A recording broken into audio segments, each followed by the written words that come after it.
Hello Khidr ভাই বোনেরা, আসসালামু আলাইকুম। কি অবস্থা, কেমন আছেন? নিশ্চয়ই ভালো আছেন। তো আজকে আমি আই পড়ছি ঢাকা শহরে। আর ঢাকা শহরে কেন আইছি? ঢাকা শহরে নাকি চুই গোস্ত পাওয়া যাইতেছে।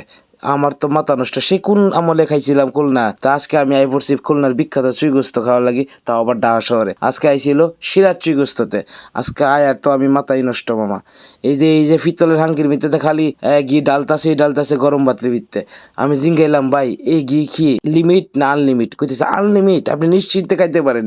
তো আজকে আমার লগে আইছে আমার বাগনা, আর হইছে আমার মামা রিয়াদ মামা। তো সবাই মিললে আজকে বর্ষা হইল সিরাজ চুই গোস্তে। এর ভিতরে ভাই সে আয়ে পড়লো, সে কাঙ্ক্ষিত জিনিস, যার লাগে আমি দিবা না, যার গন্ধে আমি আয়ে পড়ছি সেই নাটুরতে এক ঢাকা শহর। আজকে এই যে আয়া ভাই দেখলাম, ভাই কি কালার রে ভাই। আমরা জানি না খাইতে কেমন টেস্ট হইব। এনে 180 টাকা পিস। আপনি গুস্ত নিতে পারবেন, আপনি হাড্ডিওয়ালা গুস্ত নিতে পারবেন। মানে আপনি কোনটা পছন্দ করেন, আপনার সাফায় জোরদার আছে সেইটাই আপনি খাইয়া নিতে পারবেন, সমস্যা নাই। কালারটা দেখছেন, খাইতে ভাই সেই টেস্ট হইব। তবে ভাই মাঝরাইতে যারা আমার এই ভিডিওটা দেখেন, আল্লাহর রস্তে ভাই হ্যাঁ স্কিপ করে যায়েন গা।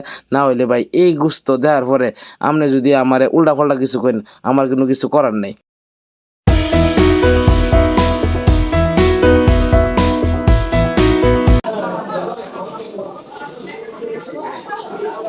বিসমিল্লাহ যখন মেশিন স্টার্ট দেওয়া হয়ে গেল, তাহলে এখন তো খাওয়া শুরু হয়ে যাবে। আর এই যে প্রথমে টিপ দিয়া সুন্দর করে রোহনের গলাডি বার করে নিলাম। আর গলাডি যখন এক একটা নলার মধ্যে লইলাম রে ভাই, কি পরিমাণ যে টেস্ট আর কি কইতাম ভাই, অস্থির লাগতেছে ভাই।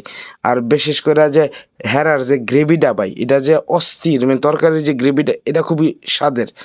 আর এখন যে এই যে ঘিটা দিল, এই ঘিয়ের লগে হেই গ্রেভি মিহায়া মাহায়া লইলে রে ভাই, এটা দুনিয়ার ইস যে কি স্বাদ, মানে কয়ার মতো না যদি না খাইন।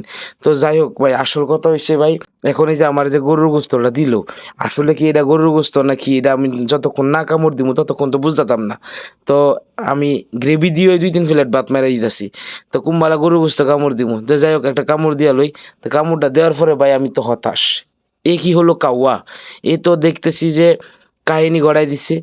এরার যে আমার যে গরুর গোস্তটা দিছে, আমি তো বুঝেনি তো বাঙালি, আমি একটু লোভ লাগবই। আমার তো বুঝতে মারা দেখা গেছে দেখে আমি এটা লই লিছি। আর এটা যে গরুর গোস্ত না, এটা যে ফায়ের টাকনু মালাইছে কি রড লাই, এটা তো লওয়ার পরে এনে বুঝতেছি। তো আসলে কর্তৃপক্ষের কাছে আমার একটা রিকোয়েস্ট ভাই, আল্লাহর দোয়াই লাগে, টেহা তো নিন 180 টাকা করে পিওর গুস্ত দেন, আবার আড্ডিওয়ালা গুস্ত দেন। তো আড্ডিওয়ালা গুস্তের ভিতরে যদি এরকম ফায়ের নলি আর হইছে মালাইসাকে আড্ডি টাকনু মাকনু দিয়া দেন, তাহলে ভাই এটা কিন্তু মানে বেমানান লেগে গেল গা।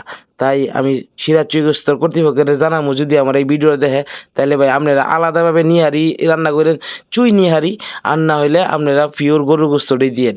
আর এই ব্যাপারটা হয়েছে মানুষ আয়ে রিয়েলভাবে খাওয়ার লাগি, আপনারা নিশ্চয়ই ফিডব্যাক ভালো এই কারণে আইছে।